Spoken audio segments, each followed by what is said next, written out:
I'm Rebecca Rios. In this video, we're going to be talking about oracy. But before we start, what is oracy? Oracy is the ability to use the oral skills of speaking and listening. But it's more than just that though. Oracy is the skills surrounding effective communication. For example, people with strong oracy skills are good at persuading others, listening actively, and are good collaborators. People might refer to them as charismatic. When public speaking, they connect with the audience and tend to be natural leaders. There are a range of oracy skills.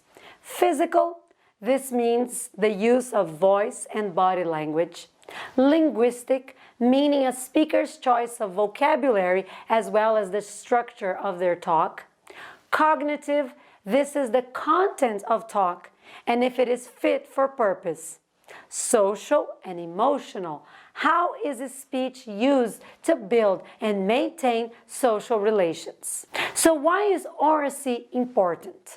Oracy education has an impact on children's cognitive development and learning in school, and also children's preparation for the world outside the classroom.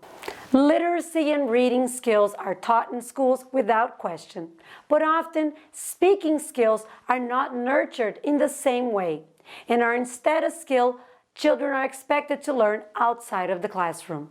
However, including oracy development can help children make sense of other things they're learning and the world around them.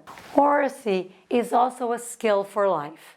Employers commonly report that members of their workforce, especially those engaged in creative activities, management and customer-related roles, need well-developed skills in spoken communication, but also claim that school leavers lack those skills. So how do we teach oracy? Breaking down the specific skills for each category can help with teaching oracy in lessons. An example of this is maybe the category physical. A specific lesson could focus on voice projection and making a public presentation. For the category linguistic, you could use a 3-part list to present an argument. Under cognitive, you could focus on how to give clear reasons to support a student's view and to evaluate reasons given by others. The teaching of a specific skill can be taught by modeling examples and providing an immersive experience in its use.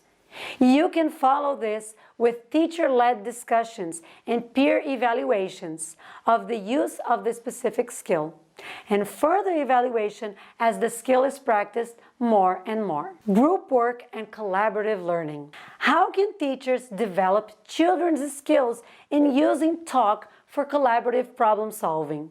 They can raise students' awareness of why they are being asked to work in groups, so they appreciate the value of talk for learning. They can also teach them how to engage in reasoned discussion, which is known as exploratory talk. This is a way of using language for thinking collectively and sharing ideas. Teaching public speaking and presentation. Presentation skills need to be taught explicitly. You can't expect students to just know how to speak publicly. You can do this by asking students to prepare a 5-minute presentation. Teach them the skills they need to prepare this and how best to give the talk. Have them present to the class. Give constructive feedback and ask the class to do the same. Teaching listening skills. Listening is key to learning. And although it's often mentioned in classrooms, children are constantly reminded to listen. It's rarely taught as an achievable set of skills. So children need to know why they should listen and the impact this will have on learning. They need to learn how to listen, physical factors, and focusing attention. And they also need to know that the effort of listening will not be unnecessary. We'll finish with an example of teaching oracy skills for upper primary learners. A great way to get started is linking this practice with what the students may be learning in other classes. Here's some examples of possible topics linked to other subjects. What makes the moon change shape? Which is your favorite character in this story? Which of these 5 pictures should be hung on the wall in the entrance hall? The session starts with you, the teacher, providing input on asking for and giving reasons and about the topic. Groups discuss their ideas using exploratory talk.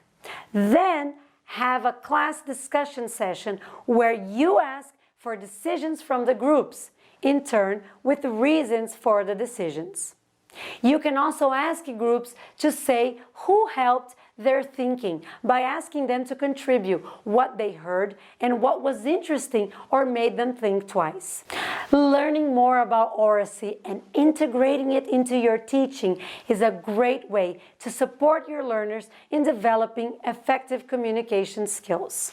And that wraps up the development of Oracy skills in school-aged learners. Thanks for watching.